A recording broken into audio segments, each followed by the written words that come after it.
মূল্যবান বক্তব্য রাখার জন্য বিনয়ের সাথে অনুরোধ জানাচ্ছি।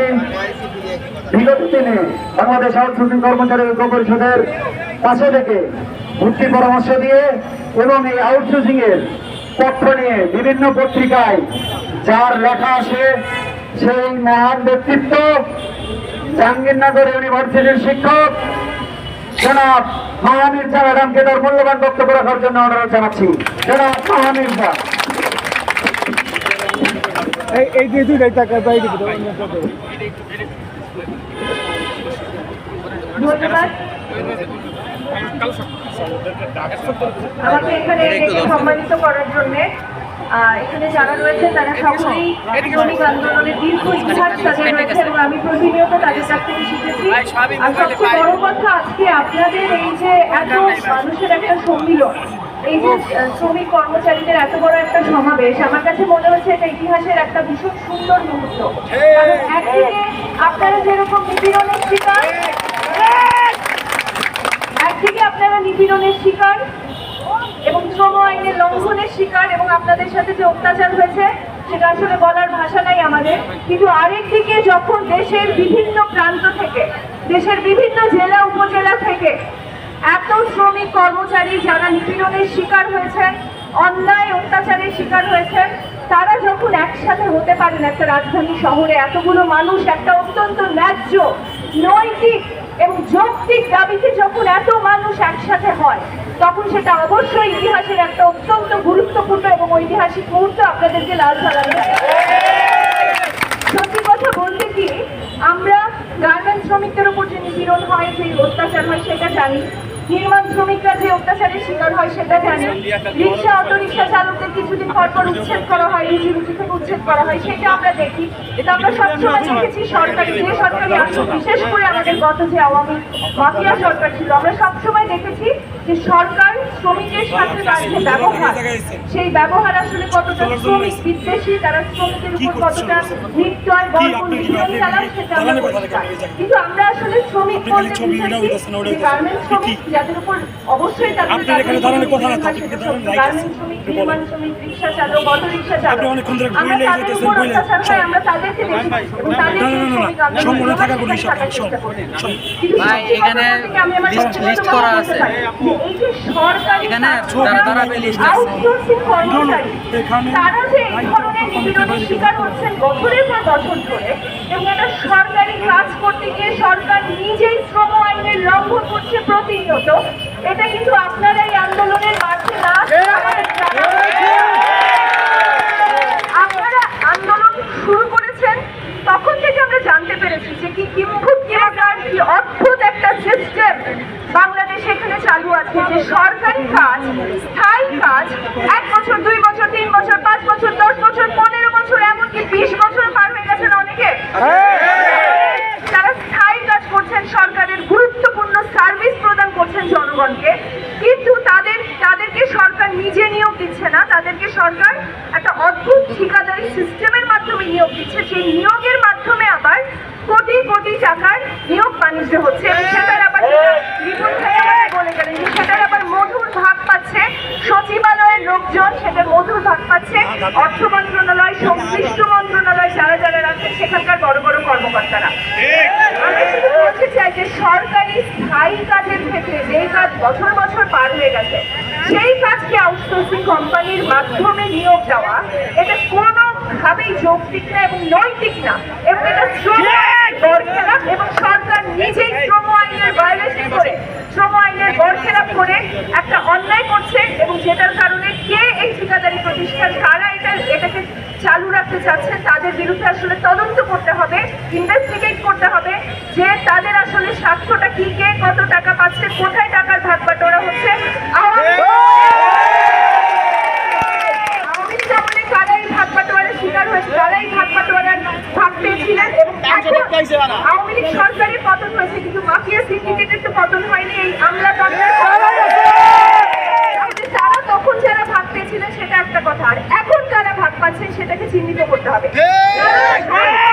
বলেই আসলে এত বড় আন্দোলনের পরে, আপনাদের এরকম একটা যৌক্তিক নৈতিক আন্দোলনের পরেও আসলে সরকারের কান পর্যন্ত আপনাদের আওয়াজ পৌঁছেছে বলে আমাদের মনে হয় না। দেখেন, আমি জাহাঙ্গীরনগর বিশ্ববিদ্যালয়ের একটা গল্প উল্লেখ করতে চাই। একবার খুব কালবৈশাখী ঝড়ে সমস্ত গাছ পড়ে গিয়ে বৈদ্যুতিক খুঁটিগুলো সব পড়ে গেছিল এবং সন্ধ্যা থেকে কারেন্ট নাই। এবং আমরা বারবার কিন্তু ওখানকার যে পল্লী বিদ্যুতে বারবার ফোন করছি যে ভাই কারেন্ট কখন আসবে, কারেন্ট কখন আসবে, সবাই বকাবকি করছে। এরকম ঝড় বৃষ্টির রাতে তখন যারা একেবারে টানা 8 থেকে 10 ঘন্টা কাজ করে ভোরের মধ্যে গাছ সরিয়ে, বড় বড় গাছ সরিয়ে বৈদ্যুতিক খুঁটিগুলোকে ঠিক করে যারা আমাদের কারেন্ট বা ইলেকট্রিসিটি ফেরত এনেছিলেন, তারা হচ্ছেন আমাদের লাইনম্যান ভাইয়েরা।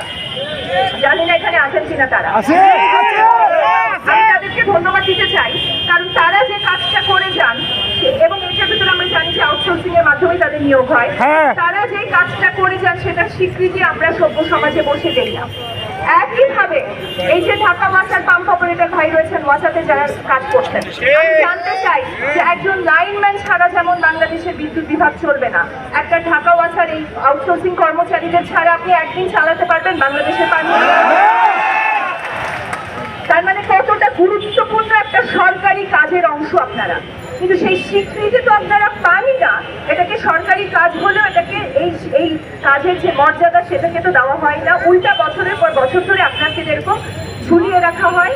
এবং আমি অবাক হয়ে শুনলাম ঢাকা ওয়াসা জানাতুল নাইম ভাই বলছিলেন ওই দিন যে 365 দিন ডিউটি করতে হয়। আমি জানতে চাই যে কোন সভ্য দেশে একটা সরকারি বিভাগের কর্মচারীরা 365 দিন ডিউটি করেন? কোনো চাকরি কি হতে পারে যেখানে ছুটি নাই? ছুটি ছাড়া চাকরি কি কোনো সভ্য রাষ্ট্রে হতে পারে? কিন্তু আমরা দেখতে পাচ্ছি যে বাংলাদেশে সেটাই হচ্ছে, ছুটি ছাড়া চাকরি। মাতৃত্বকালীন ছুটি দেওয়া হয়েছে মাত্র 1.5 মাস। কিন্তু ওই যে নুরুন্নাহার আপা বললেন মুগদা হাসপাতালে উনি সন্তান জন্ম দেওয়ার 1 সপ্তাহের মধ্যে ওনাকে কাজে জয়েন করতে হয়েছে। কোনো সভ্য দেশে এইভাবে একটা মানুষকে সন্তান জন্ম দেওয়ার পর 1 সপ্তাহ পরে জবরদস্তি করে কাজে জয়েন করতে বলতে পারে না, কিন্তু এটাই বাংলাদেশে হয়। 1টা 2টা 3টা 4টা ঘটনা না, আমরা প্রথমে ভেবেছিলাম শত শত হাজার হাজার, আপনাদের এখন দেখতে পাচ্ছি এটা লক্ষ লক্ষ মানুষের জীবনে আউটসোর্সিং এর নামে এইরকম দাস প্রথা চালু আছে। আপনাদেরকে ধন্যবাদ জানাই যে এই যে দাস প্রথা শব্দটাকে আপনার আন্দোলনের একেবারে সম্মুখভাগে নিয়ে এসেছেন। আমরা অনেক সময় এই কথা বলতে পারি না, অনেকে বলে যে না আউটসোর্সিং করার ফলে নাকি সরকারের ব্যয় সংকোচন হচ্ছে। সরকারের ব্যয় সংকোচন হচ্ছে, আপনারা এই কথার জবাবটা খুব স্পষ্টভাবে দিয়েছেন। আপনারা আপনাদের এই যে স্লোগানের ভিতরে দিয়েছেন যে বেতন দেবে সরকার, ঠিকাদারের কি দরকার? তার মানে বেতনটা দিতে গিয়ে ঠিকাদারকে কি মোটা অঙ্কের কমিশন দিতে হচ্ছে না? তাহলে কিসের ব্যয় সংকোচন? অবশ্যই কিসের দাবি করছেন? আমরা জানতে চাই যে এই ঠিকাদার প্রতিষ্ঠানগুলোকে কিভাবে নামে বেনামে টাকা দেওয়া হয়, কারা এগুলোর সাথে জড়িত? আমরা জানি আমলাতন্ত্রের বড় বড় লোক এখানে জড়িত, তাই আমরা জানতে চাই যে তারা কারা, কাদের কারণে এই ঠিকাদারি দাসপ্রথা ব্যবস্থা বিলোপ আমরা করতে পারছি না, তাদেরকে অবশ্যই চিহ্নিত করতে হবে। আর সবশেষে যেটা বলতে চাই যে দেখেন, আমরা সংস্কার চেয়েছি, অভ্যুত্থানের পরে আমরা সকলে পরিবর্তন চেয়েছি, সকলে সংস্কার চেয়েছি, কিন্তু সংস্কার হতে হবে মানুষের জীবিকা, মানুষের রুজি রুটির সাথে জড়িত। কুকর্ম সংস্কার করবেন, সেই সংস্কারে ছিটে ফোটাও দেশের সাধারণ মানুষ, কর্মচারী, শ্রমিকরা পাবেন না। সেই সংস্কারকে আমরা কি করব? যেই সংস্কার বাংলাদেশের 90% মানুষের রুজি রুটির সাথে সম্পর্কিত না, সেই সংস্কার আমরা চাই না। আমরা সংস্কার চাই, আপনারা সংবিধান সংস্কার করেন, ভালো কথা। আপনারা উচ্চপক্ষ নিম্নপক্ষ নিয়ে বিতর্ক করেন, ভালো কথা। আপনারা প্রধানমন্ত্রীর মেয়াদ নিয়ে বিতর্ক করেন, ভালো কথা, কোনো আপত্তি নাই। কিন্তু প্রথম সংস্কার হতে হবে শ্রমিকের জীবনে। যেই আমলাতন্ত্র শ্রমিক আইন লঙ্ঘন করে, নিজে সরকারি শ্রমিক আইন লঙ্ঘন করে, প্রথম বিচারটা হতে হবে সেই আমলাতন্ত্রের। এইভাবে যদি সংস্কার করতে পারেন যেটা মানুষের, সাধারণ মানুষের জীবিকার রুজি রুটি ভাত কাপড়ের সাথে জড়িত, সেই সংস্কার আগে করেন। অন্য সংস্কার বাদ দিয়ে শ্রমিক যে খারাপ আছে, শ্রমিক যে মানবেতর জীবনযাপন করছে, 365 দিন চাকরি করছে। এই যে শুনলাম রফিক ভাই বললেন যে রাজশাহী কৃষির উন্নয়ন যে ব্যাংক রয়েছে, সেই ব্যাংকের কর্মচারীরা নাকি 18,000 টাকা তারা বেতন দেওয়ার কথা, তারা পাচ্ছেন মাত্র 11,000 টাকা বেতন। আরো অনেক ব্যাংকে শুনলাম যে 15,000 টাকা বেতন দেওয়ার কথা, পাচ্ছেন 8,000 টাকা বেতন। তার মানে কি বিভৎস একটা সিস্টেম আমরা চালু করে রেখেছি। কি অদ্ভুত একটা সিস্টেম, এবং সরকার ভাব করছে যেটা কোনো ব্যাপার না। ওই শুনলাম যে দপ্তরি কাম সিকিউরিটি গার্ড নামের আপনাদের পজিশন আছে, যেখানে সারাদিন সে দপ্তরির কাজ করবে, রাতে সে সিকিউরিটি গার্ডের কাজ করবে। সে ঘুমাবে কখন? এটা তো হতে পারে না, এটা সভ্য দেশে হতে পারে না। এটা হয়ে আসছে, এবং আমাদের দপ্তরি কাম সিকিউরিটি গার্ড ভাইরা একের পর এক আত্মহত্যা করছেন, কারণ তারা এটা নিতে পারছেন না।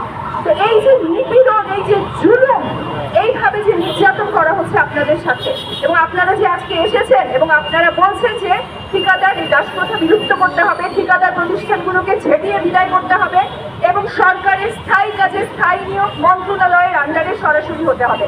আপনাদের এই যৌক্তিক নৈতিক দাবির প্রতি আমার স্যালুট জানাই, সম্মান জানাই, এবং এভাবে আপনারা এই আন্দোলন সফল না হয়ে যায় না। আমার একটা বিশ্বাস, আপনাদের সবাইকে এভাবে একসাথে দেখে মনে হচ্ছে আপনাদের আন্দোলন অবশ্যই সফল হবে।